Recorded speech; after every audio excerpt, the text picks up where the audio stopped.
तो 500 साल होए सन। उस वक्त हिंदुस्तान के अंदर कांशीपुरी ही एक विद्या का केंद्र सी। समाजां नूं अलग अलग शूदर, वैश्य,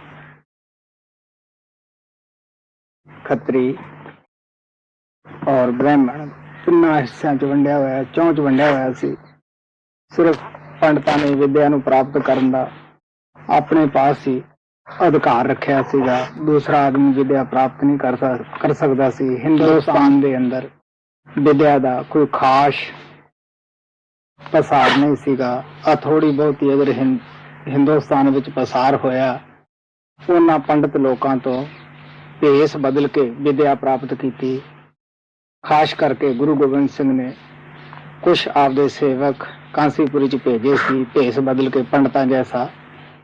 और जिथे विद्या का पसार होया, उन्हां नूं पढ़न ते हंकार सीगा।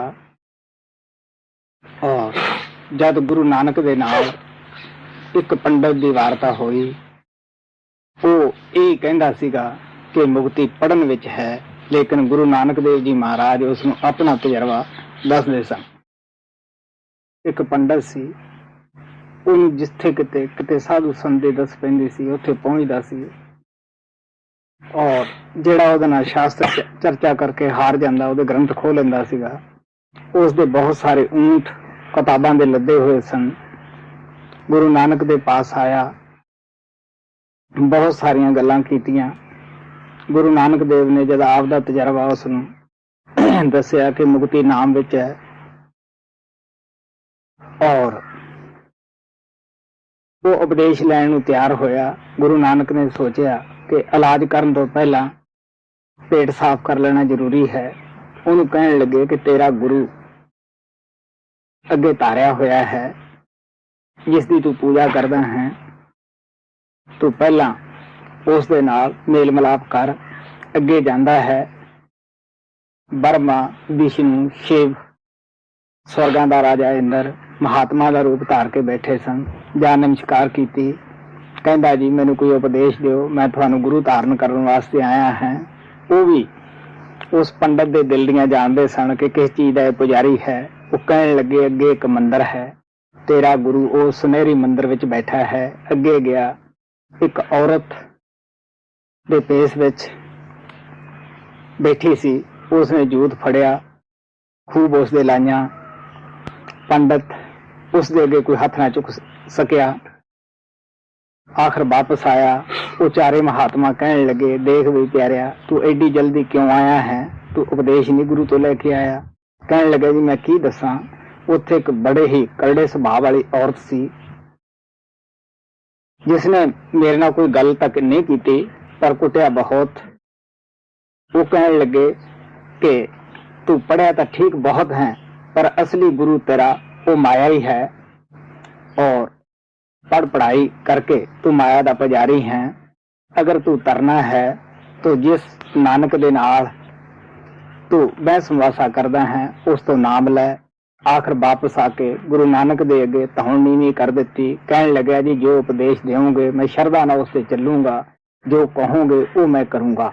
गुरु नानक देव कहने लगे, पढ़िया मूर्ख आखिए जिस लब लोभ हंकारा, गुणना संसार की कार है, अंदर तृष्णा बहुत बेकार। तो महात्मा पढ़ पढ़ाई नूं निंदे नहीं, बुरा नहीं कहते। सानू इस दुनिया का नॉलेज प्राप्त करना चाहिए, पढ़ना चाहिए है। पढ़ पढ़ गड्डी लदिए, पढ़ पढ़ भरिए साथ। गुरु नानक कहते हैं चाहे पढ़ पढ़ के तुसी ट्रेना लादे हो, गड्डियां लादे हो, चाहे होर भी पढ़ के साथ उठा नूं भी लद लो। पढ़ पढ़ गड्डी लदिए, पढ़ पढ़ भरिए साथ। पढ़ पढ़ बेड़ी पाइए, पढ़ पढ़ गड्डिए खात। आप कहते हैं बेशक इतनी किताबां पढ़ लवे, ਦਰਿਆ ਤੋਂ ਪਾਰ ਜਾਣਾ ਹੈ, ਬੇੜੀਆਂ ਭਰ ਲਵੇ। ਅਗਰ ਉਹ ਗ੍ਰੰਥ ਪੁਰਾਣੇ ਹੋ ਜਾਣ, ਭਾਵੇਂ ਤੁਸੀਂ ਟੋਇਆਂ 'ਚ ਦੱਬ ਦਿਓ, ਹੋਰ ਪੜ੍ਹ ਲਓ। ਪੜ ਬੇੜੀ ਪਾਈਐ ਪੜ ਪੜ ਗੜੀਐ ਖਾਤ ਪੜੀਐ ਜੀਤੇ ਬਰਸ ਬਰਸ ਪੜੀਐ ਜੀਤੇ ਮਾਸ। ਚਾਹੇ ਜ਼ਿੰਦਗੀ ਦੇ ਸਾਰੇ ਵਰੇ ਪੜ੍ਹਦੇ ਰਹੀਏ, ਜਿੰਨੇ ਵਰੇ ਅਸੀਂ ਸਾਲ ਜਿਉਣਾ ਹੈ, ਚਾਹੇ ਜਿਤਨੇ ਵੀ ਉਹਨਾਂ ਸਾਲਾਂ ਦੇ ਮਹੀਨੇ ਹਨ, ਉਹਨਾਂ ਦੇ ਵਿੱਚ ਵੀ ਸਾਰਿਆਂ 'ਚ ਪੜ੍ਹਦੇ ਰਹੀਏ। ਪੜੀਐ ਜੀਤੇ ਬਰਸ ਬਰਸ ਪੜੀਐ ਜੀਤੇ ਮਾਸ। ਦੂਰੀ ਨਾ ਲੈ। ਪੜੀਐ ਜੀਤੀ ਯਾਰ ਜਾ ਪੜੀਐ ਜੀਤੇ ਸਾਸ। ਚਾਹੇ ਸਾਰੀ ਆਰਜਾ ਪੜ੍ਹਦੇ ਰਹੀਏ, ਜਿੰਨੇ ਵੀ ਸਰੀਰ ਦੇ ਅੰਦਰ ਸਾਹ ਉੱਪਰ ਥੱਲੇ ਆਉਂਦੇ ਜਾਂਦੇ ਹੈ, ਸਾਰੇ ਵੀ ਕਿਉਂ ਨਾ ਪੜ੍ਹਦੇ ਰਹੀਏ। ਪੜੀਐ ਜੀਤੀ ਯਾਰ ਜਾ ਪੜੀਐ ਜੀਤੇ ਸਾਸ। ਨਾਨਕ ਲਿਖੈ ਇੱਕ ਗੱਲ ਹੋ ਰਿਹਾ ਮੈਂ ਚਖਣਾ ਚਾਖ। ਲੇਖੇ ਵਿੱਚ ਆਉਣ ਵਾਲੇ ਗੁਰੂ ਨਾਨਕ ਉਸ ਪੰਡਤ ਨੂੰ ਕਹਿਣ ਲੱਗੇ, ਭਰਾਵਾ ਇੱਕੋ ਹੀ ਗੱਲ ਹੈ, ਨਾਮ ਮਿਲ ਜਾਵੇ, ਅਸੀਂ ਕਮਾਈ ਕਰੀਏ, ਸੁਰਤ ਸ਼ਬਦ ਦੇ ਨਾਲ ਲੱਗ ਜਾਵੇ, ਉਹੀ ਘੜੀ ਲੇਖੇ ਵਿੱਚ ਹੈ। ਲੇਖੇ ਮੇ ਸੋਈ ਘੜੀ, ਕਬੀਰ ਸਾਹਿਬ ਕਹਿੰਦੇ ਆ, ਬਾਕੀ ਦੇ ਦਿਨ ਬਾਅਦ। ਆਪ ਪਿਆਰ ਨਾਲ ਕਹਿੰਦੇ ਆ, ਸ਼ਬਦ ਨਾਮ ਦੀ ਕਮਾਈ ਤੋਂ ਬਗੈਰ ਜੋ ਕੁਛ ਵੀ ਅਸੀਂ ਪੜ੍ਹ ਕੇ ਇੱਕ ਦੂਜੇ ਨਾਲ ਬਹਿਸ ਵਾਸਾ ਕਰਦੇ ਹਾਂ, ਉਹ ਚੱਖਾਂ ਮਾਰਨੀ ਹੈ, ਗੱਪਾਂ ਮਾਰਨੀ ਹੈ, ਉਹ ਕਿਸੇ ਲੇਖੇ ਵਿੱਚ ਨਹੀਂ। ਅੱਲਾ ਪਹਿਲਾ ਲਿਖ ਲਿਖ ਪੜਿਆ ਤੇ ਤਾਂ ਕੜਿਆ ਬਹੁ ਤੀਰਥ ਭਵਿਆ ਤੇ ਤੋ ਲਵਿਆ। ਇਹ ਖੁਦ ਸਾਡੇ ਆਪਣੇ ਜ਼ਿੰਦਗੀ ਦੇ ਦੇਖਣ ਦਾ ਹੈ ਕਿ ਹਿੰਦੁਸਤਾਨ ਦੇ ਅੰਦਰ ਬਹੁਤ ਸਾਰੇ ਲੋਕ, ਬਹੁਤ ਸਾਰੇ ਭੇਖ ਬਣੇ ਸਨ, ਅੱਜ ਵੀ ਹੈ, ਲੇਕਿਨ ਉਤਨਾ ਹੜ ਅੱਜ ਨਹੀਂ ਜਿਤਨਾ ਕਿ ਉਦੋਂ ਸੀ। ਆਮ ਤੌਰ ਦੇ ਉੱਤੇ ਉਹਨਾਂ ਲੋਕਾਂ ਦਾ ਕੰਮ ਤੀਰਥਾਂ ਤੇ ਇਸ਼ਨਾਨ ਕਰਨਾ, ਪੜ੍ਹ ਕੇ ਬਹਿਸ ਵਾਸੇ ਕਰਨੇ, ਔਰ ਉਤਨਾ ਹੀ ਅੰਦਰ ਜਾਦੇ ਗੁਰੂ ਨਾਨਕ ਕਹਿੰਦੇ ਕੁੜਦਾ ਹੈ, ਸੰਸਾ ਕਰਦਾ ਹੈ। ਹਿੰਦੁਸਤਾਨ ਦੇ ਅੰਦਰ ਬਹੁਤ ਤੀਰਥ ਹੈ, ਬਹੁਤ ਸਾਰੇ ਲੋਕਾਂ ਦਾ ਰੁਜ਼ਗਾਰ ਹੀ ਹੈ ਕਿ ਅੱਜ ਇਸ ਤੀਰਥ ਤੇ ਹੈ, 10 ਦਿਨ ਇੱਥੇ ਲਾਏ, 10 ਦਿਨ ਕਿਸੇ ਹੋਰ ਤੀਰਥ ਤੇ ਲਾਏ। ਜੋ ਯਾਤਰੂ ਜਾਂਦੇ ਹੈ ਉਹਨਾਂ ਤੋਂ ਮੰਗ ਕੇ ਆਪਣਾ ਗੁਜ਼ਾਰਾ ਕਰਦੇ ਆ। ਕਿਸੇ ਤੋਂ ਕੱਪੜਾ ਮੰਗਿਆ, ਕਿਸੇ ਤੋਂ ਗੁਟਕਾ ਮੰਗਿਆ, ਉਹ ਵੇਚ ਦੇਣਾ, ਔਰ ਕਿਸੇ ਤੋਂ ਜੁੱਤੇ ਮੰਗੇ, ਉਹ ਵੇਚ ਦੇਣੇ, ਔਰ ਉਹ ਇੱਕ ਪੇਸ਼ਾ ਹੀ ਬਣਾਇਆ ਹੋਇਆ ਹੈ। ਲੇਕਿਨ ਉੱਪਰ ਲਿਬਾਸ ਸਾਧੂਆਂ ਵਾਲਾ ਧਾਰਨ ਕੀਤਾ ਹੁੰਦਾ ਹੈ, ਕਿਸੇ ਦੇ ਪਗਮਾ, ਕਿਸੇ ਦਾ ਤਿਲਕ ਲਾਇਆ ਹੁੰਦਾ ਹੈ, ਸਿੱਧ ਪੁਰਸ਼ ਬਣਿਆ ਹੁੰਦਾ ਹੈ। ਗ੍ਰਸਤੀ ਲੋਕ ਭੋਲੇ ਭਾਲੇ ਹੁੰਦੇ ਹੈ, ਜੋ ਵਿਚਾਰਿਆਂ ਦੀ ਅੱਛੀ ਪਵਿੱਤਰ ਕਮਾਈ ਹੁੰਦੀ ਹੈ ਉਹਨਾਂ ਨੂੰ ਦੇ ਆਉਂਦੇ ਹੈ। ਉਹ ਸੁਲਫਾ, ਗਾਂਜਾ, ਹਰ ਪ੍ਰਕਾਰ ਦਾ ਨਸ਼ਾ ਵਰਤਦੇ ਹੈ, ਸ਼ਰਾਬ ਤੱਕ ਵੀ ਉਹ ਮਾਫ ਨਹੀਂ ਕਰਦੇ। ਗੁਰੂ ਨਾਨਕ ਦੇਵ ਜੀ ਮਹਾਰਾਜ ਕਿਸੇ ਦੀ ਨਿੰਦਿਆ ਨਹੀਂ ਕਰਦੇ ਗਏ, ਨਾ ਸਾਡਾ ਇਹ ਮਤਲਬ ਹੈ ਕਿ ਅਸੀਂ ਕਿਸੇ ਦੀ ਨਿੰਦਿਆ ਕਰਦੇ ਹਾਂ। ਉਹ ਸੁਣੀਆਂ ਸੁਣਾਈਆਂ ਗੱਲਾਂ ਨਹੀਂ ਲਿਖਦੇ, ਜੋ ਉਹਨਾਂ ਨੇ ਖੁਦ ਤੀਰਥਾਂ ਦੇ ਉੱਪਰ ਜਾ ਕੇ ਦੇਖਿਆ ਕਿ ਇੱਥੇ ਕਿਸ ਤਰ੍ਹਾਂ ਦੇ ਲੋਕ ਹਨ, ਕਿਸ ਤਰ੍ਹਾਂ ਦੀ ਇਹ ਭਗਤੀ ਕਰਦੇ ਹਨ, ਉਹਨਾਂ ਲੋਕਾਂ ਨਾਲ ਚਰਚਾ ਕੀਤੀ। ਉਸ ਜਗ੍ਹਾ ਆਪ ਨੇ ਇਹੀ ਸਿੱਧ ਕਰਨ ਦੀ ਕੋਸ਼ਿਸ਼ ਕੀਤੀ ਕਿ ਬਾਹਰਲਾ ਜਿਤਨਾ ਵੀ ਰੀਤੀ ਰਿਵਾਜ ਹੈ ਇਹਦੇ ਨਾਲ ਮੁਕਤੀ ਨਹੀਂ, ਮੁਕਤੀ ਨਾਮ ਵਿੱਚ ਹੈ। ਭੋ ਭੇਖ ਕੀਆ ਦੇਹੀ ਦੁਖ ਦੀਆ ਸੋਵੇ ਜੀਆ ਆਪਣਾ ਕੀਆ। ਅੰਨ ਨ ਖਾਇਆ ਸਾਧ ਗਵਾਇਆ ਬਹੁਤ ਦੁੱਖ ਪਾਇਆ ਦੂਜਾ ਪਾਇਆ। ਆਪ ਕਹਿੰਦੇ ਆ ਕਿ जिन्हां ने जिन्ने भेग धारण कीते उन्ने ही परेशानियां दुख उठाए। वो भेग किया देही दुख दिया, सोवे जिया अपना किया, जो पिछे कर्म कीते है वो अज भी तू भोग रहा है। अन्न ना खाया, स्वाद गवाया, अन्न नूं छड्ड दिता। महाराज सावण कहंदे हुंदे सीगे कि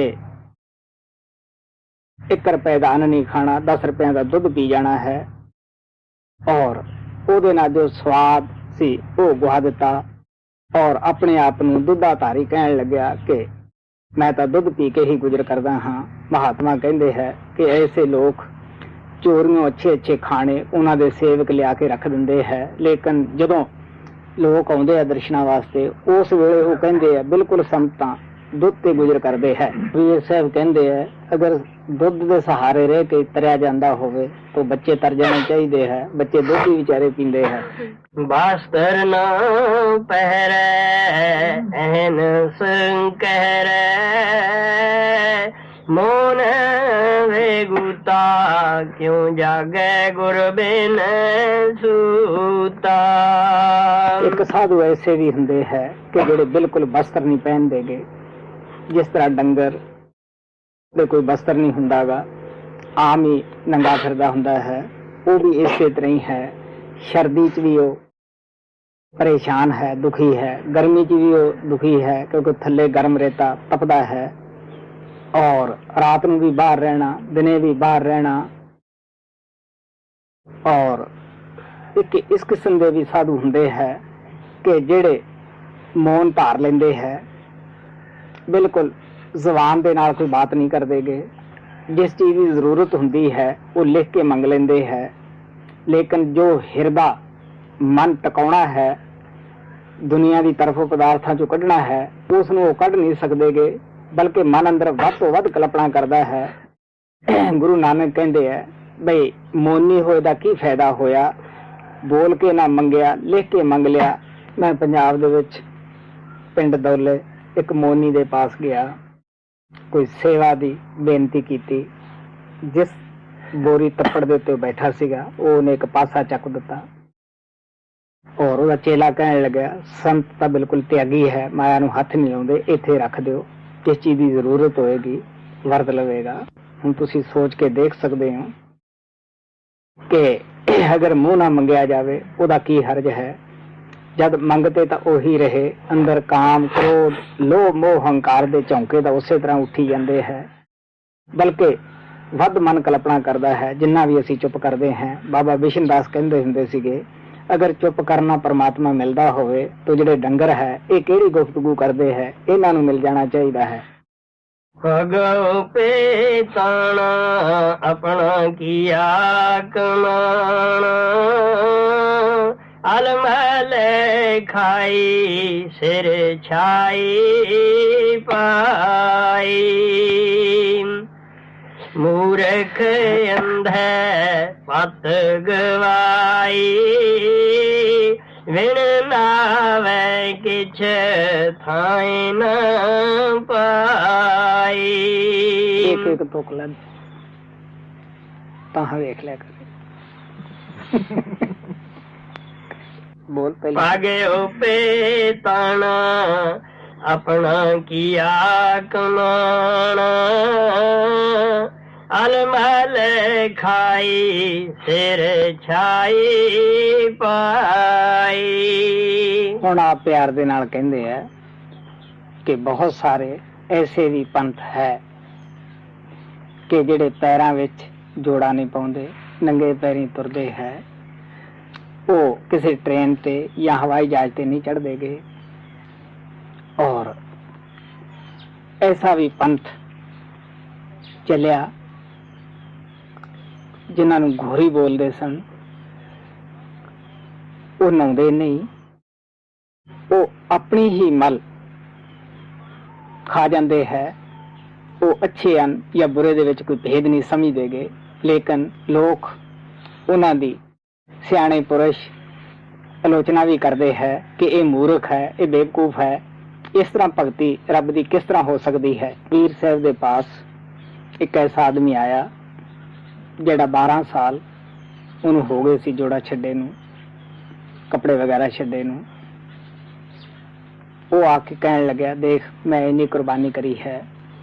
कबीर साहब कहन लगे देख भी प्यारिया, नगन फिरत जे पाइया जोग, बन कै मिर्ग मुक्त सब होग, क्या नांगे क्या बाधे चाम, जब नहीं चीन आत्म राम। जिन्ना तुसीं आपदी आत्मा नूं शब्द नाम दे नाल नहीं मिलाउंदेगे, चाहे नंगे पैरां ते फिरदे रहो, चाहे चम दे नाल, सारे ही तुसीं अच्छी तरह मड़ लो, ਇਹਦੇ ਨਾਲ ਕੋਈ ਫਰਕ ਨਹੀਂ ਪੈਂਦਾਗਾ। ਪੁਰਖ ਅੰਧੈ ਪਤ ਗਵਾਈ, ਵਿਣ ਨਾਵੇ ਕਿਛ ਤਾਏ ਨ ਪਾਈ।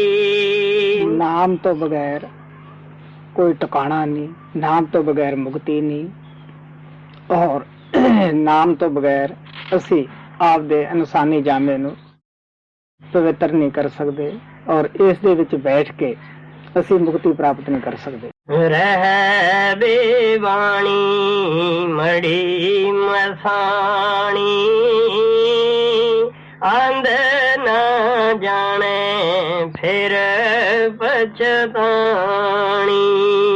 ऐसे भी पंथ हैं जो घरां दे अंदर नहीं रहिंदे गे, बाहर कबरां मड़ियां दे विच रहिंदे हन। लोग उन्हां नूं भी अच्छी तरह पूजदे है कि बाबा भूतां तो नहीं डरदा गा, और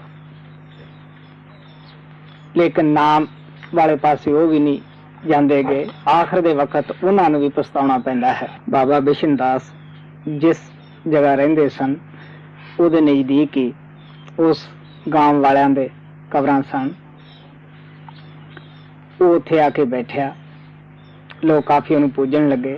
ਬਾਬਾ ਬਿਸ਼ਨ ਦਾਸ ਕਹਿਣ ਲੱਗਿਆ, ਅਗਰ ਬਈ ਜੇ ਤੇਰੇ ਵਿੱਚ ਕੋਈ ਕਰਾਮਾਤ ਹੈ, ਤੂੰ ਜਿਉਂਦੇ ਬੰਦਿਆਂ 'ਚ ਰਹਿ ਨਾ, ਤੈਨੂੰ ਹੁਣ ਪਤਾ ਹੈ ਵੀ ਮਰੇ ਤਾਂ ਹੁਣ ਕਬਰਾਂ 'ਚ ਬੋਲਦੇ ਨਹੀਂ ਗੇ, ਇਸ ਵਾਸਤੇ ਤੂੰ ਬੈਠਾ ਹੈ ਕਿ ਮੇਰੇ ਨਾਲ ਕੋਈ ਗਿਆਨ ਗੋਸ਼ਟ ਨਾ ਕਰ ਲਵੇ। ਤੋ ਲੇਕਿਨ ਅਸੀਂ ਜਿਹੜੇ ਗ੍ਰਸਤੀ ਲੋਕ ਹੁੰਨੇ ਆ, ਸਾਨੂੰ ਪਤਾ ਨਹੀਂ ਹੁੰਦਾਗਾ, ਅਸੀਂ ਭਰਮ ਵਿੱਚ ਪਏ ਹੁੰਨੇ ਆ, ਵਹਿਮ ਵਿੱਚ ਪਏ ਹੁੰਨੇ ਆ ਵੀ ਪਤਾ ਨਹੀਂ ਜਿਨ੍ਹਾਂ ਨੂੰ ਅਸੀਂ ਉੱਥੇ ਕਬਰਾਂ 'ਚ ਛੱਡਿਆ ਹੁੰਨੇ ਆ ਉਹ ਉੱਥੇ ਬੈਠੇ ਹੀ ਰਹਿੰਦੇ ਹੈ। ਮਹਾਤਮਾ ਕਹਿੰਦੇ ਆ ਕਿ ਪਹਿਲਾਂ ਤੋਂ ਅੰਨੇ ਹੈ ਜਿਹੜੇ ਉੱਥੇ ਬਹਿੰਦੇ ਹੈ ਉਹਨੂੰ ਭਗਤੀ ਸਮਝਦੇ ਹੈ, ਫਿਰ ਅਸੀਂ ਅੰਨੇ ਹੈ ਜਿਹੜੇ ਉਹਨਾਂ ਦੇ ਮਗਰ ਲੱਗ ਕੇ ਆਪਣਾ ਜੀਵਨ ਬਰਬਾਦ ਕਰਦੇ ਹੈ, ਉਹ ਵੀ ਪਛਤਾਉਂਦੇ ਆ ਮਰਨ ਲੱਗੇ। ਅਸੀਂ ਵੀ ਉਹਨਾਂ ਨੂੰ ਪੂਜ ਕੇ ਖੁਆਰ ਹੁੰਨੇ ਆ, ਪਛਤਾਉਂਦੇ ਹਾਂ। ਸਾਡੇ ਅੰਦਰ ਨਾਮ ਟਕਾ ਦੇਵੇ, ਵਸਾ ਦੇਵੇ, ਨਾਮ ਘਰ ਕਰ ਲਵੇ, ਔਰ ਸਾਡੇ ਅੰਦਰ ਜਿਤਨੇ ਵੀ ਬੁਰੇ ਕਰਮ ਹੈ ਜਿਹੜੇ ਅਸੀਂ ਲੋਕਾਂ ਦੀ ਆਸ ਰੱਖਦੇ ਹਾਂ, ਉਸ ਪਰਮਾਤਮਾ ਕਰਨ ਕਾਰਨ ਪ੍ਰਭੂ ਨੂੰ ਭੁੱਲੇ ਬੈਠੇ ਹਾਂ।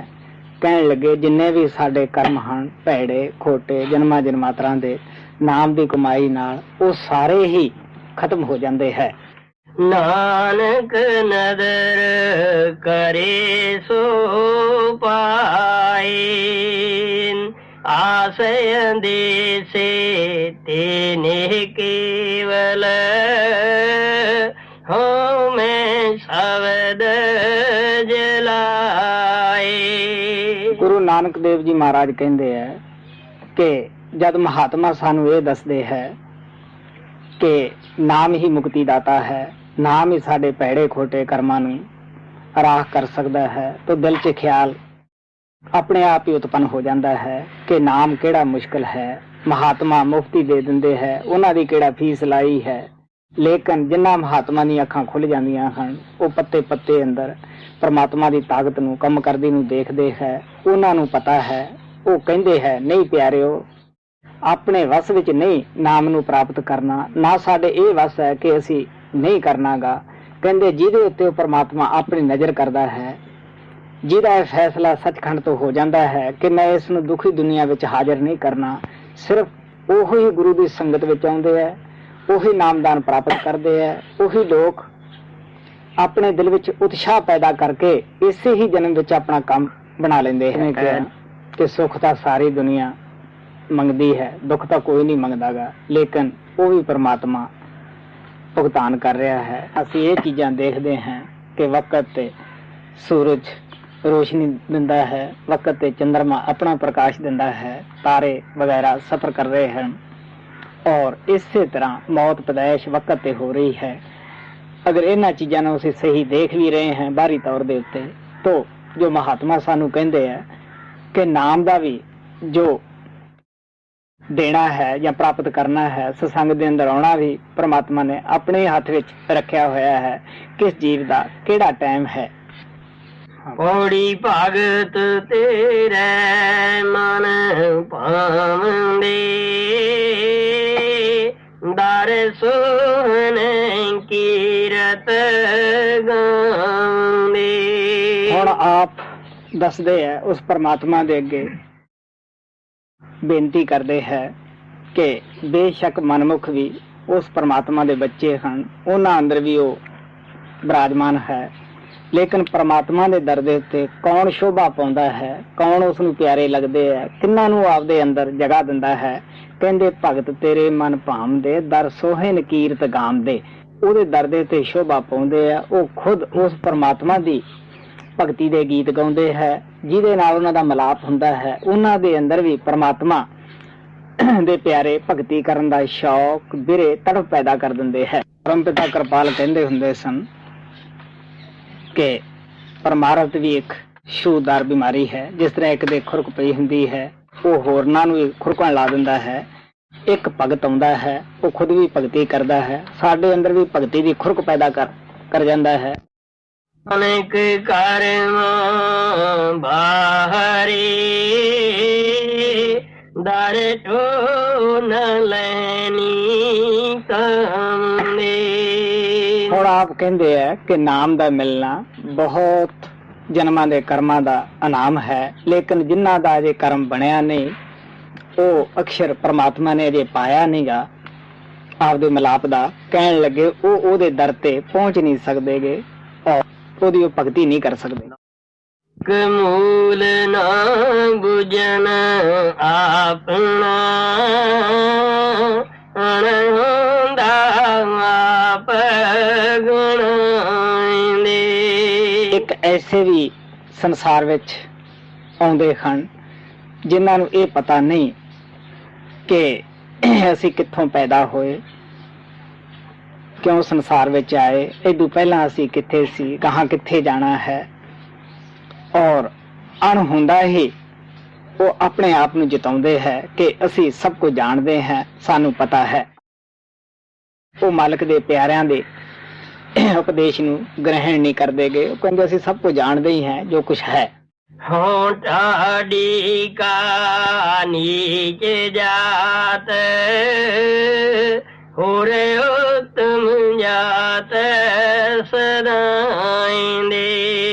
ਗੁਰੂ ਨਾਨਕ ਦੱਸਦੇ ਹੈ ਕਿ ਜਿਨ੍ਹਾਂ ਨੂੰ ਆਪਣੇ ਆਪ ਦੀ ਸੋਝੀ ਨਹੀਂ, ਉਹਨਾਂ ਦੇ ਦਿਲ ਅੰਦਰ ਹੰਕਾਰ ਹੁੰਦਾ ਹੈ ਕਿ ਅਸੀਂ ਜ਼ਿਆਦਾ ਜਾਣਦੇ ਹਾਂ, ਅੱਛੇ ਹਾਂ। ਕਹਿਣ ਲੱਗੇ ਕਿ ਮੈਂ ਤਾਂ ਬਹੁਤ ਇੱਕ ਗਰੀਬ ਹਾਂ, ਨੀਚ ਜਾਤੀ ਵਾਲਾ ਹਾਂ। ਇਹਦਾ ਮਤਲਬ ਇਹ ਨਹੀਂ ਕਿ ਗੁਰੂ ਨਾਨਕ ਨੀਚ ਜਾਤੀ ਵਿੱਚ ਪੈਦਾ ਹੋਏ, ਨਹੀਂ। ਹਿੰਦੁਸਤਾਨ ਦੇ ਅੰਦਰ ਵੇਦੀਆਂ ਦੀ ਕਾਫੀ ਇੱਜ਼ਤ ਹੈ, ਉਹ ਜਾਤੀ ਚੋਂ ਪੈਦਾ ਹੋਏ। ਉਹ ਬੁਰੇ ਨਹੀਂ ਸਨ, ਚੰਗੇ ਸਨ, ਲੇਕਿਨ ਸਾਨੂੰ ਨਿਮਰਤਾ ਸਿਖਾਉਣ ਦੇ ਮਾਰੇ ਆਪ ਦੇ ਅੰਦਰ ਕਿੰਨੀ ਨਿਮਰਤਾ ਪੈਦਾ ਕਰਕੇ ਦੱਸਦੇ ਹੈ। ਕਬੀਰ ਸਾਹਿਬ ਕਹਿੰਦੇ ਹੈ, ਬੁਰਾ ਦੇਖਣ ਮੈਂ ਗਿਆ, ਬੁਰਾ ਨਾ ਮਿਲਿਆ ਕੋ, ਜਬ ਦੇਖਿਆ ਦਿਲ ਆਪਣਾ, ਮੁਝ ਸੇ ਬੁਰਾ ਨਾ ਕੋ। ਮਹਾਤਮਾ ਬੁਰੇ ਨਹੀਂ ਸਨ, ਕਬੀਰ ਸਾਹਿਬ ਕੁਲ ਮਾਲਕ ਸਨ। ਉਹ ਸਦਾ ਹੀ ਜੀਵਾਂ ਦੀ ਰੱਖਿਆ ਕਰਦੇ ਰਹੇ ਸਨ, ਅੱਜ ਵੀ ਕਰ ਰਹੇ ਹੈ। ਹੰਕਾਰੀ ਪੁਰਸ਼ਾਂ ਨੂੰ ਪਿਆਰ ਨਾਲ ਸਮਝਾਉਂਦੇ ਹੈ ਕਿ ਪਿਆਰਿਓ, ਪਰਮਾਤਮਾ ਨੂੰ ਨਿਮਰਤਾ ਪਿਆਰੀ ਹੈ, ਆਪਣੇ ਅੰਦਰ ਨਿਮਰਤਾ ਧਾਰਨ ਕਰੋ। ਗੁਰੂ ਨਾਨਕ ਕਹਿੰਦੇ, ਤਨ ਮੰਗਾ ਜੇ ਤੁਝੇ ਧਿਆਏ ਦੇ, ਮੈਂ ਉਹਨਾਂ ਨੂੰ ਲੋਚਦਾ ਹਾਂ, ਉਹਨਾਂ ਦਾ ਮਿਲਾਪ ਹੈ ਪ੍ਰਮਾਤਮਾ ਤੇਥੋਂ ਮੰਗਦਾ ਹਾਂ ਜਿਹੜੇ ਤੇਰੀ ਭਗਤੀ ਕਰਦੇ ਹੈ, ਜਿਨ੍ਹਾਂ ਦਾ ਤੇਰੇ ਨਾਲ ਮਿਲਾਪ ਹੋਇਆ ਹੈ। ਸਾਨੂੰ ਵੀ ਚਾਹੀਦਾ ਹੈ, ਗੁਰੂ ਨਾਨਕ ਦੇਵ ਜੀ ਮਹਾਰਾਜ ਨੇ ਜਿਸ ਤਰ੍ਹਾਂ ਸਾਨੂੰ ਪਿਆਰ ਨਾਲ ਸਮਝਾਇਆ ਹੈ, ਉਹਨਾਂ ਦਾ ਮਤਲਬ ਕਿਸੇ ਪੜ੍ਹ ਪੜ੍ਹਾਈ ਦੀ ਨਿੰਦਿਆ ਕਰਨਾ ਨਹੀਂ, ਬਲਕਿ ਉਹ ਸਾਨੂੰ ਇਹ ਸਮਝਾਉਂਦੇ ਹੈ ਕਿ ਪਿਆਰਿਓ, ਪੜ੍ਹਨਾ ਬੁਰਾ ਨਹੀਂ, ਲੇਕਿਨ ਸਮਝਣਾ ਉਸ ਨੂੰ ਬੜਾ ਜ਼ਰੂਰੀ ਹੈ। ਔਰ ਆਪ ਕਹਿੰਦੇ ਹੈ, ਪ੍ਰਭੂ ਦੀ ਭਗਤੀ ਕਰਨ ਵਾਸਤੇ ਸਾਨੂੰ ਕਿਸੇ ਵੇਦ ਸ਼ਾਸਤਰ ਦੀ ਜ਼ਰੂਰਤ ਨਹੀਂ ਪੈਂਦੀ, ਵੇਦ ਸ਼ਾਸਤਰ ਸਮਝਣ ਵਾਸਤੇ ਸਾਨੂੰ ਜ਼ਰੂਰਤ ਪੈਂਦੀ ਹੈ।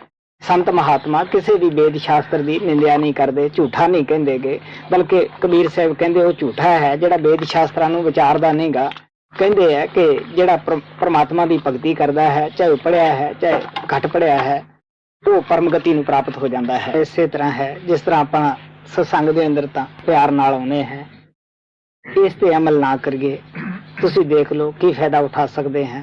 ਸਾਡਾ ਫਰਜ਼ ਵੀ ਬਣਦਾ ਹੈ, ਜਿਸ ਤਰ੍ਹਾਂ ਪਿਆਰ ਨਾਲ ਇਸ ਸਤਸੰਗ ਵਿੱਚ ਆਏ ਹਾਂ, ਇੱਥੇ ਜੋ ਕੁਝ ਸੁਣਦੇ ਹਾਂ ਉਸ ਦੇ ਉੱਤੇ ਅਮਲ ਕਰਨਾ ਵੀ ਬੜਾ ਜ਼ਰੂਰੀ ਹੈ।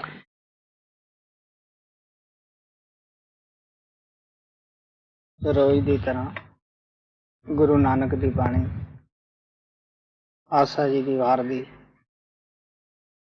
ਲੈਨੇ हैं। संत महात्मा हमेशा ही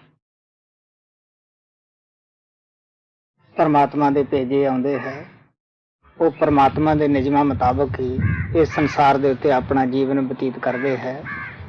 जिन्ना आत्मा दे दिल अंदर तड़फ हुंदी है वो उन्हां तो फायदा उठा लेंदे है।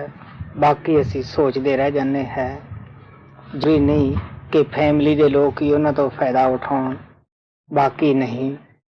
कोई ये नहीं कि अमीर ही फायदा उठा सकते, गरीब नहीं, या गरीब फायदा नहीं उठा सकता, अमीर ही उठा सकता है। वो हर एक नूं प्यार नाल और आत्मा दे विच कोई भिन्न भेद नहीं समझते गए, समान समझते हैं। नानक देव जी महाराज जिस परगने दे अंदर इलाके विच पैदा होए सन, अजकल वो पाकिस्तान विच है, ननकाना साहब, पहला उसी जगह नूं राय भोए दी तलवंडी कहते सन। राय उस इलाके दा मालिक सी और काफ़ी बड़ी हस्ती सी।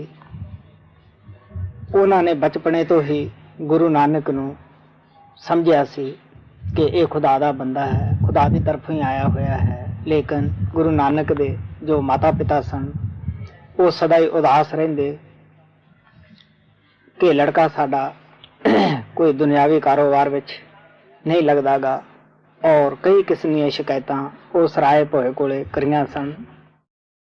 वो सदा ही ये कहंदा हुंदा सीगा कि देखो कालू जी, नानक दे पिता नूं तुहाडा कोई ये लड़का नुकसान करदा है, मैं पूरा कर सकदा हां, तुसीं क्यों परेशान हुंदे हो?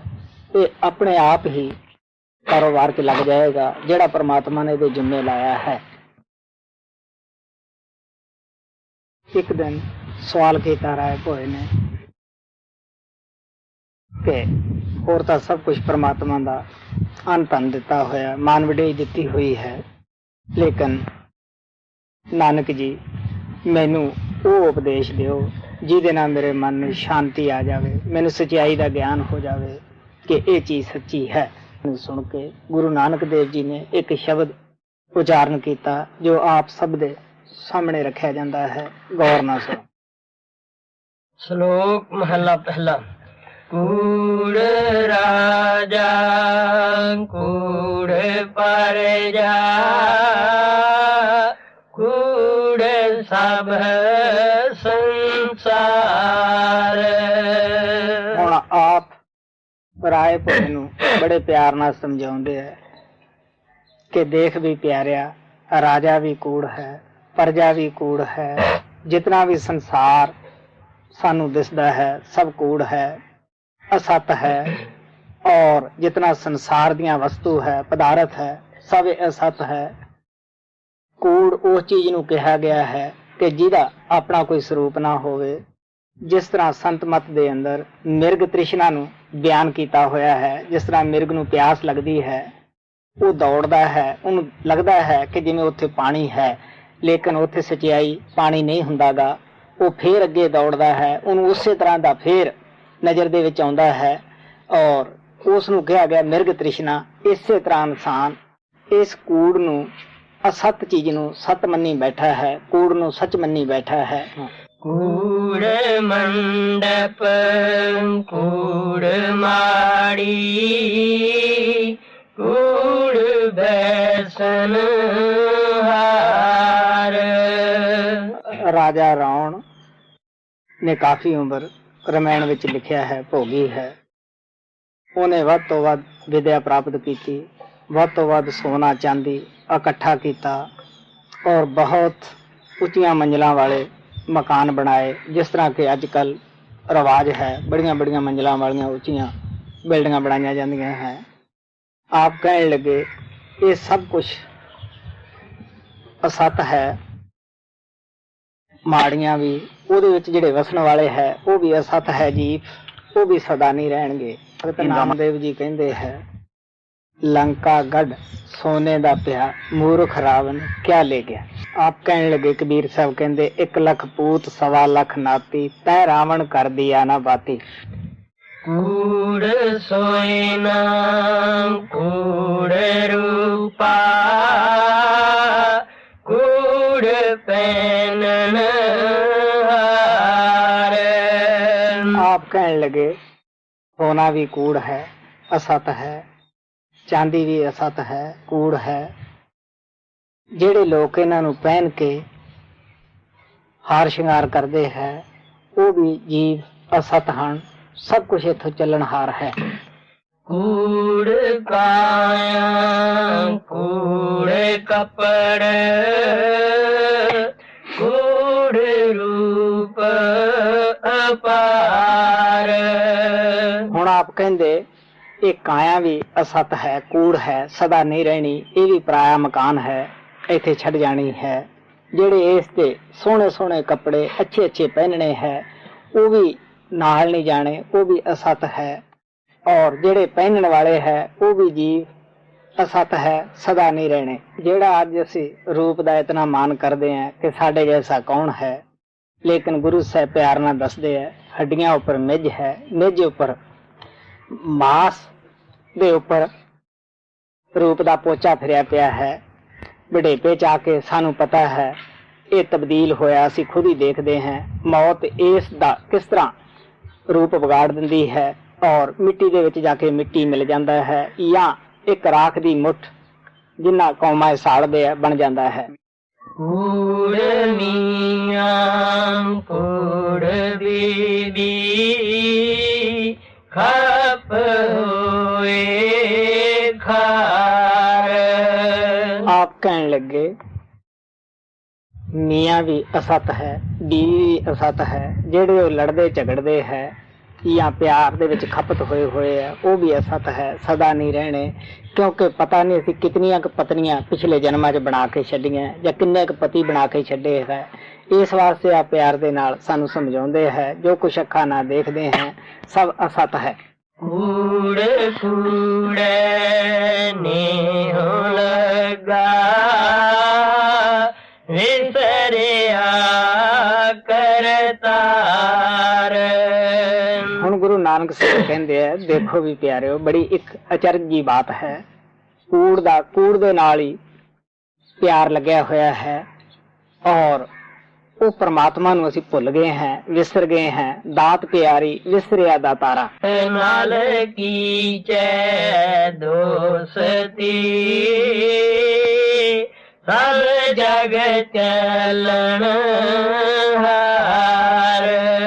ਹੁਣ ਆਪ ਰਾਏ ਨੂੰ ਬੜੇ ਪਿਆਰ ਨਾਲ ਸਮਝਾਉਂਦੇ ਆ ਕਿ ਮੈਂ ਕਿਹਦਾ ਪਤਾ ਦੇਵਾਂ ਤੈਨੂੰ ਵੀ ਉਹਦੇ ਨਾਲ ਤੂੰ ਦੋਸਤੀ ਕਰ। ਜੋ ਪੈਦਾ ਹੋਇਆ ਉਹਨੇ ਇੱਕ ਦਿਨ ਸੰਸਾਰ ਜ਼ਰੂਰ ਛੱਡ ਜਾਣਾ ਹੈ, ਸਾਰੀ ਦੁਨੀਆ ਚੱਲਣੀ ਸਰਾਂ ਹੈ। ਇਸ ਵਾਸਤੇ ਪਰਮਾਤਮਾ ਤੋਂ ਬਗੈਰ ਕਿਹਦੇ ਨਾਲ ਦੋਸਤੀ ਕਰੀਏ, ਕਿਹਦੇ ਨਾਲ ਪਿਆਰ ਕਰੀਏ, ਕੋਈ ਵੀ ਪਦਾਰਥ ਫਿਰ ਨਹੀਂਗਾ।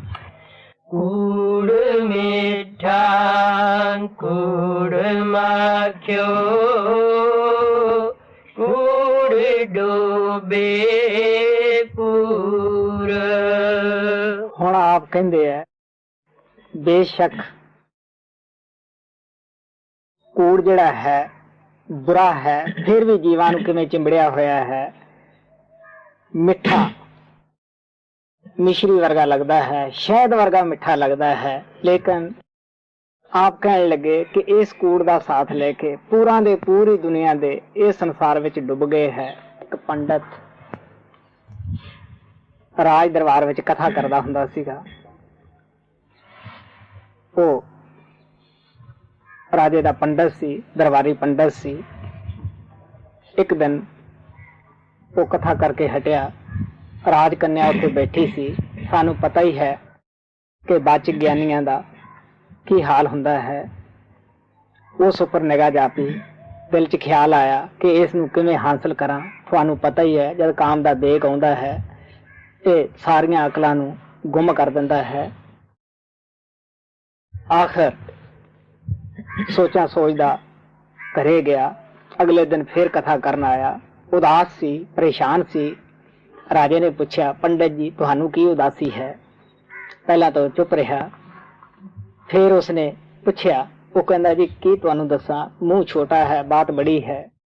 वो आदा फिर भी दसना चाहिए। खैर राजे ने जो अपना प्यार दिखाया, वो कहने लगे, जी मैं अपना ज्योतिष विद्या ला के देखा है, तुहाडे उपर बहुत करड़ा साड़ सती आने वाली है, बड़ा वो कष्ट होएगा। मैं हुण तुहाडा निमक खाना है और तुहानू दुखी नहीं देख के मैं किस तरह चैन लऊंगा। राजा कहने लग्या भी एदा अपाओ कोई। वो आदा जी की दसा तुहानू, अपाओ तो है पर सरकार नू करना बड़ा मुश्किल होएगा। कहंदा दस बई। वो कहंदा जेड़ी तुहाडी राजकन्या है ना, इस नू जो भी दाज दान आपने देना है वो भी साथ में रख दे, कुछ दिनों का खाना दाना रख दे और अच्छा संदूक जिहदे विच पानी ना पवे ओहदे च पा के इस नू दरिया दे अंदर रेड़ दे। बस तेरी सरस्वती तर जाएगी। आखिर हुण किसी नू पता नहीं सी, रात नू रेड़ दिता। आपदे साथियां नू दस्या कि किस तरह करके संदूक रेड़िया जांदा है, ਉਹਦੇ ਵਿੱਚ बड़ा धन पदार्थ है, ਆਪਾਂ ਉਸ ਨੂੰ ਕੱਢ ਗਏ। ਉਹਨਾਂ ने जाके संदूक अगों कढ़ लिया। फिर उन्होंने कहन लग्या, देखो बई जे आपां हुण खोलिया कोई वेख ना लवे, फिर किते आके आपां इहनूं खोलांगे एक दो दिनां ताईं, इत्थे आपां लुका के रख जाने हैं। उन्होंने उसे तरह कीता। उत्थे एक होर राजा शिकार खेडदा आया। उसने देखा कि जंगल दे अंदर संदूक क्यों लुकोया पिया है। उसने जब उस संदूक नूं खोलिया, अगों बड़ी अच्छी नौजवान एक औरत दे रूप विच बैठी। उन्हें पूछया, उन्हें सारी जो उस पंडित दी कथावाचक दी करतूत सी दस दिती। और वो राजे दे पास एक भालू पकड़िया होया सीगा। उसने वो लड़की नूं विचों निकाल लिया, धन सोना जेवर वगैरह निकाल लिया, उत्थे भालू नूं कैद कर दिता। पंडित जी रात नूं साथियां तो बगैर ही उत्थे आ गए भी आपदी कामना पूरी करा जाके, क्योंकि साथियां ने तो कामनी पकड़ नहीं देनीगी, ये भी हिस्सा मंगणगे। जद उत्थे गया ओदे तां कोई होर ही ख्याल सन, लेकिन भालू ओदे विच बैठ के बहुत ही गुस्से विच सीगा, क्योंकि ओदे विच किसी पासे हवा नहीं लग रही सीगी। जदों पंडित ने उस संदूक नूं खोलिया, भालू उत्ते झपटिया। खूब भालू ने उसकी खबर ली, खत्म किया। और इस वास्ते बेशक उस पंडित नूं पता सी, रोज कथा करदा सीगा भी झूठ अच्छा नहीं, कूड़ अच्छा नहीं, लेकिन वो फिर भी लालच वस झूठ बोलणों ना टलिया। तो महात्मा सानू दसदे है कि वो कन्या तां परमात्मा ने बादशाह दे घरे भेजी, क्योंकि ओदी परमात्मा ने रखिया कीती। ते भालू नूं और भालू ने पंडित नूं चबा लिया दंदा हेठ। सो इस वास्ते गुरु साहब कहंदे है, परमात्मा अगे फरियाद करदे है, मैं तेरे अगे बेनती करदा है, तेरे नाम तो बगैर जो कुछ भी संसार विच दिसदा है सब कूड़ है, झूठ है, असत है। नानक वखाणे बेनती तुद बाजे कूड़ो कूड़। महला पहला। सच तां पर जानिए जान हृदय सच्चा होए। हुण राय बलार कहन लग्या कि नानक जी तुसी जो कुछ कहा है वो तो मेरे सब दे विच आ गया कि संसार असत है, लेकिन उस सच्चाई नूं जिहड़ी कदे नाश या फना नहीं हुंदी, उस परमात्मा नूं सच नूं किस तरह पछाण सकीदा है, ये दसो। गुरु नानक देव जी महाराज कहंदे, देख भी सब तो पहला साडा जिहड़ा हिरदा है वो सच्चा होवे, साडे दिल अंदर शौक होवे कि उस सच्चाई नूं असीं प्रगट करना है, तद ही असीं उस नूं पछाण सकदे हां।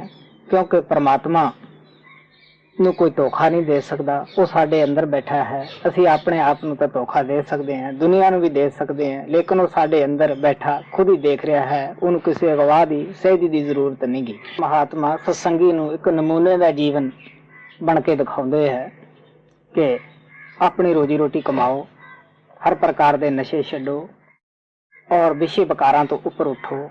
ਸ਼ਾਦੀ ਕਰਾਉਣ ਨੂੰ ਮਹਾਤਮਾ ਬੁਰੀ ਨਹੀਂ ਕਹਿੰਦੇ ਗੇ, ਲੇਕਿਨ ਉਹ ਕਹਿੰਦੇ ਆ ਸੰਜਮ ਦੇ ਅੰਦਰ ਰਹੋ। ਜਿੱਥੇ ਸ਼ਾਦੀ ਤੁਹਾਡੀ ਹੋ ਗਈ ਹੈ, ਔਰਤ ਵਾਸਤੇ ਵੀ ਇਹੀ ਹੁਕਮ ਹੈ ਕਿ ਸਬਰ ਨਾ ਆਪਦਾ ਟਾਈਮ ਪਾਸ ਕਰੇ। ਮਰਦ ਵਾਸਤੇ ਵੀ ਇਹੀ ਹੈ ਕਿ ਉਸੇ ਔਰਤ ਦੇ ਉੱਤੇ ਸਬਰ ਕਰੇ। ਕੂੜ ਕੀ ਮਲ ਉਤਰੇ ਤਨ ਕਰੇ ਹੈ ਤੋਏ। ਆਪ ਕਹਿਣ ਲੱਗੇ ਜਦ ਅਸੀਂ ਤਨੋ ਮਨੋ ਸੱਚੇ ਹੋ ਕੇ ਨਾਮ ਦੀ ਕਮਾਈ ਕਰਦੇ ਹਾਂ, ਨਾਮ ਦਾ ਪ੍ਰਕਾਸ਼ ਸਾਡੇ ਅੰਦਰ ਹੋ ਜਾਂਦਾ ਹੈ। ਉਹ ਜੋ ਕੂੜ ਦੀ ਮੈਲ ਹੈ ਸਾਡੇ ਉੱਪਰ ਜਨਮਾਂ ਜਨਮਾਤਰਾਂ ਦੀ ਚੜੀ ਹੋਈ ਹੈ, ਕਹਿਣ ਲੱਗੇ ਉਹ ਆਪਣੇ ਆਪ ਹੀ ਧੋ ਦਿੰਦਾ ਹੈ, ਮੈਲ ਨੂੰ ਬਾਹਰ ਕੱਢ ਦਿੰਦਾ ਹੈ। ਨਾਮ ਮੈਲਾ ਨਹੀਂ ਹੁੰਦਾਗਾ, ਬਲਕਿ ਉਹ ਸਾਡੀ ਆਤਮਾ ਨੂੰ ਸਾਫ਼ ਕਰਦਾ ਹੈ। ਉਹ ਖੁਦ ਉਜਲ ਹੈ, ਸਾਨੂੰ ਵੀ ਉਜਲ ਕਰ ਦਿੰਦਾ ਹੈ। ਤਾਂ ਪਰ ਜਾਣੀਏ ਜਾਂ ਸੱਚ ਤਰੇ ਪਿਆਰ,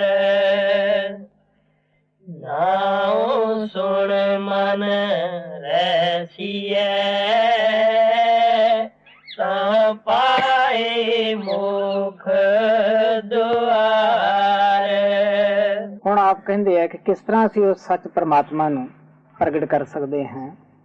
ਸਭ ਤੋਂ ਪਹਿਲਾਂ ਜੋ ਕਣ ਕਣ ਦੇ ਵਿੱਚ ਵਿਆਪਕ ਉਹ ਸ਼ਬਦ ਹੈ, ਸ਼ਬਦ ਧੁਨ ਹੈ, ਜੋ ਸੱਚਖੰਡ ਤੋਂ ਉੱਠ ਕੇ ਸਾਡੇ ਇਸ ਜਗ੍ਹਾ ਮੱਥੇ ਦੇ ਪਿੱਛੇ ਤਨਕਾਰਾਂ ਦੇ ਰਹੀ ਹੈ।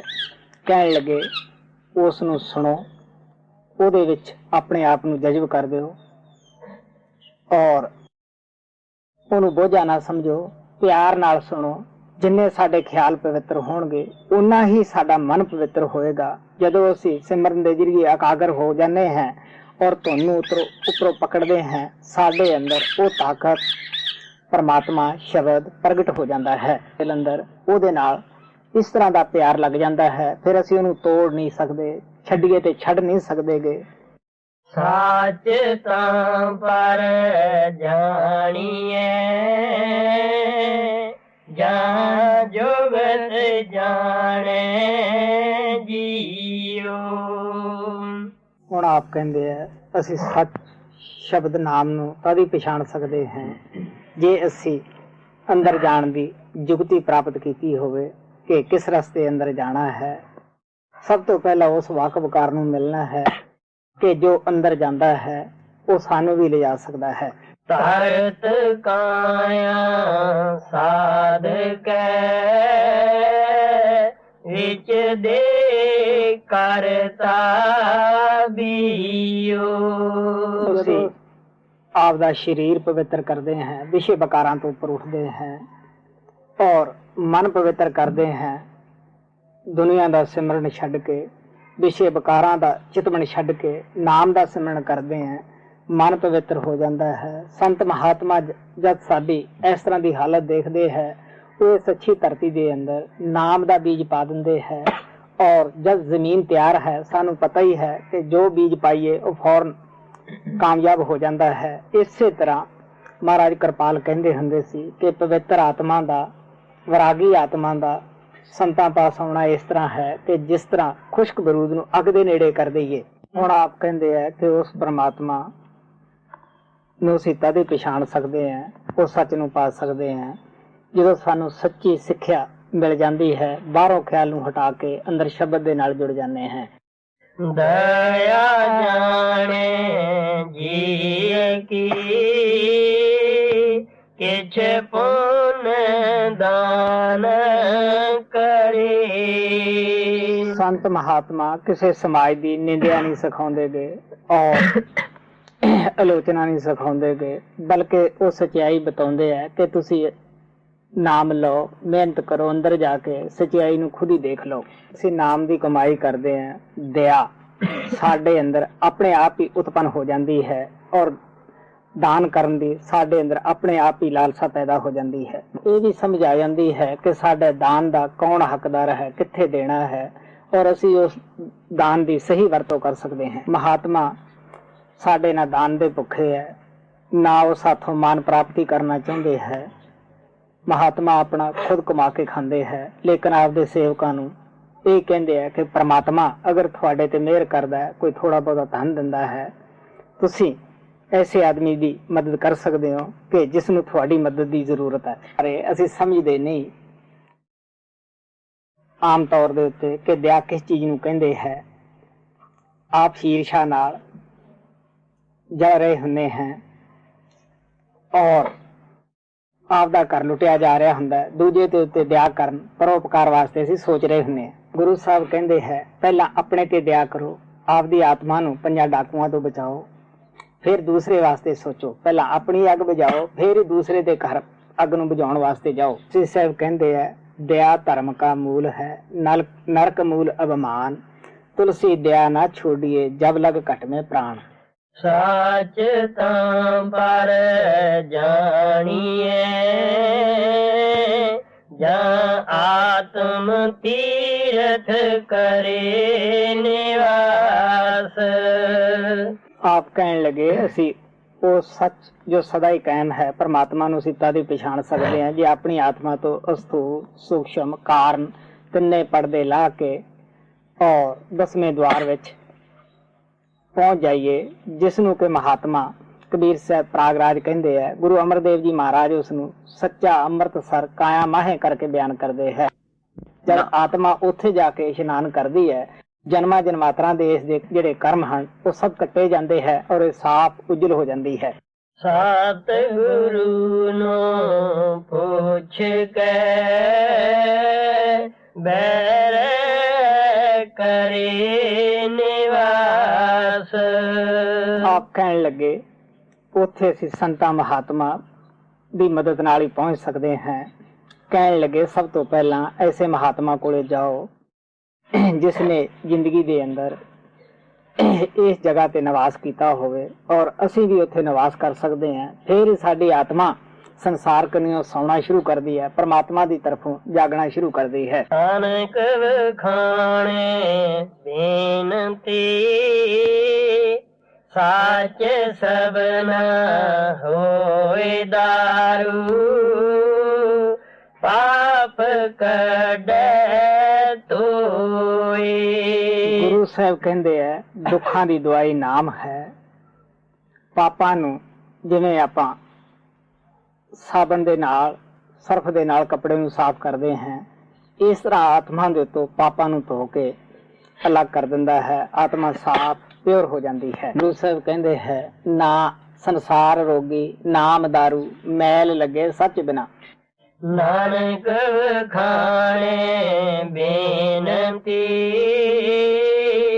ਜਿਨ ਸੱਚ ਪੱਲੇ ਹੋਏ।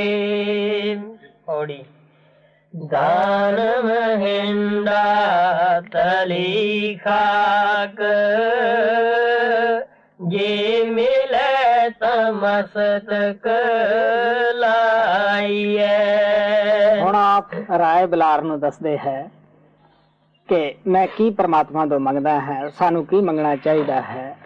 ਕਹਿੰਦੇ ਮੈਂ ਇਹ ਦਾਨ ਮੰਗਦਾ ਹੈ, ਦਾਨ ਮਹਿੰਡਾ ਤਲੀ ਖਾਕ ਜੇ ਮਿਲੇ ਤਾਂ ਮਸਤਕ ਲਾਈਏ। ਅਗਰ ਕੋਈ ਕਮਾਈ ਵਾਲਾ ਮਹਾਤਮਾ ਮਿਲ ਜਾਵੇ, ਉਹਨਾਂ ਦੇ ਪੈਰਾਂ ਦੀ ਰਾਖ ਵੀ ਮਿਲ ਜਾਵੇ ਤਾਂ ਅਸੀਂ ਮੱਥੇ ਨਾ ਲਾ ਲਈਏ।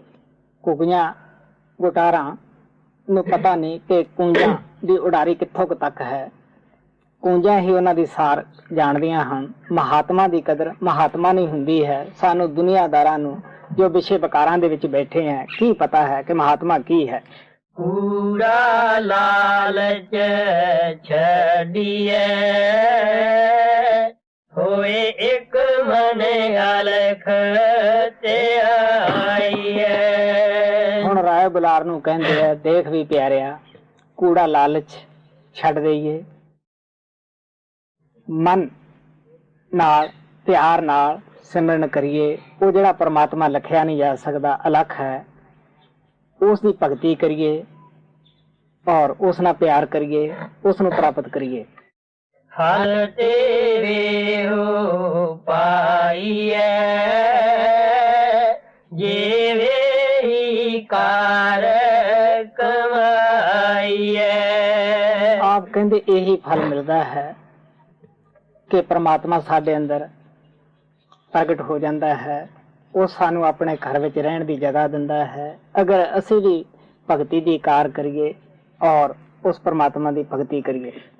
ਜੇ ਹੋਵੇ ਪੂਰਬ ਲੇਖਿਆ, ਤਾਂ ਤੂੜ ਤਿਨਾਂ ਦੀ ਪਾਈਐ। ਕਹਿੰਦੇ ਜੇ ਸਾਡੇ ਪੂਰਬਲੇ ਕਰਮਾਂ ਵਿੱਚ ਉਸ ਪ੍ਰਮਾਤਮਾ ਨੇ ਲਿਖ ਦਿੱਤਾ ਕਿ ਤੁਸੀਂ ਭਗਤੀ ਕਰਨੀ ਹੈ, ਮਹਾਤਮਾ ਦੇ ਚਰਨਾਂ ਦੇ ਵਿੱਚ ਜਾਣਾ ਹੈ, ਕਹਿਣ ਲੱਗੇ ਫੇਰ ਹੀ ਕਮਾਈ ਵਾਲੇ ਮਹਾਤਮਾ ਦੇ ਦਰਸ਼ਨ ਹੁੰਦੇ ਆ, ਉਹਨਾਂ ਦੀ ਧੂੜੀ ਨਸੀਬ ਹੁੰਦੀ ਹੈ। ਮਤ ਥੋੜੀ ਸੇਵ ਗਵਾਈਐ, ਮਤ ਥੋੜੀ ਸੇਵ ਗਵਾਈਐ। ਪਿਆਰਿਓ, ਸੇਵਾ ਕਰਨੀ ਤਾਂ ਸੌਖੀ ਹੈ, ਦੇਖਾ ਦੇਖੀ ਜੀਵ ਕਰ ਲੈਂਦਾ ਹੈ, ਲੇਕਿਨ ਇਹ ਰੱਖਣੀ ਬੜੀ ਹੀ ਮੁਸ਼ਕਲ ਹੁੰਦੀ ਹੈ। ਪਿਆਰ ਨਾਲ ਕਹਿੰਦੇ ਆ ਅਸੀਂ ਥੋੜੀ ਬੁੱਧੀ ਵਾਲੇ ਸੇਵਾ ਕਰਕੇ ਵੀ ਭਜਨ ਵਿਆਸ ਦੀ ਵੀ ਸੇਵਾ ਕਰ ਲੈਂਦੇ ਹਾਂ, ਹੋਰ ਲੰਗਰ ਪਾਣੀ ਦੀ ਵੀ ਸੇਵਾ ਕਰ ਲੈਂਦੇ ਹਾਂ, ਸਾਧ ਸੰਗਤ ਦੀ ਹਰ ਤਰ੍ਹਾਂ ਸੇਵਾ ਕਰਦੇ ਹਾਂ, ਲੇਕਿਨ ਦੁਨੀਆ ਦੀ ਆਸ਼ਾ ਅਸੀਂ ਰੱਖ ਕੇ ਕਰਦੇ ਹਾਂ। ਜਦ ਦੁਨੀਆ ਦੀ ਕੋਈ ਆਸ ਪੂਰੀ ਨਹੀਂ ਹੁੰਦੀਗੀ, ਤੁਹਾਨੂੰ ਪਤਾ ਹੈ ਇੱਕ ਪੂਰੀ ਹੋ ਗਈ ਮਨ ਅੰਦਰ ਹੋਰ ਖੁਆਇਸ਼ਾਂ ਪੈਦਾ ਕਰ ਦਿੰਦਾ ਹੈ, ਤਾਂ ਅਸੀਂ ਅਭਾਵ ਲੈ ਆਉਨੇ ਹਾਂ ਜਾਂ ਸੇਵਾ ਕਰਕੇ ਹੰਕਾਰ ਲੈ ਆਉਨੇ ਹਾਂ, ਔਰ ਅਸੀਂ ਕੀਤੀ ਕਤਾਈ ਸੇਵਾ ਵੀ ਖਰਾਬ ਕਰ ਲੈਂਦੇ ਹਾਂ। ਦਾ ਵੀ ਫਰਜ਼ ਬਣਦਾ ਹੈ ਜੋ ਗੁਰੂ ਸਾਹਿਬ ਨੇ ਸਾਨੂੰ ਪਿਆਰ ਨਾਲ ਸਮਝਾਇਆ ਹੈ, ਛੋਟੇ ਤੋਂ ਛੋਟਾ ਕਰਕੇ ਹਰ ਪਹਿਲੂ ਤੇ ਚਾਨਣਾ ਪਾਇਆ ਹੈ। ਅਸੀਂ ਵੀ ਆਪਣੇ ਜੀਵਨ ਨੂੰ ਪਵਿੱਤਰ ਬਣਾਈਏ ਔਰ ਕਿਸੇ ਚੀਜ਼ ਦਾ ਹੰਕਾਰ ਨਾ ਕਰੀਏ। ਸਭ ਕੁਝ ਪਰਮਾਤਮਾ ਦਾ ਹੈ, ਉਹਦੀ ਭਗਤੀ ਕਰੀਏ, ਉਹਦੇ ਨਾਲ ਮਿਲਾਪ ਕਰੀਏ।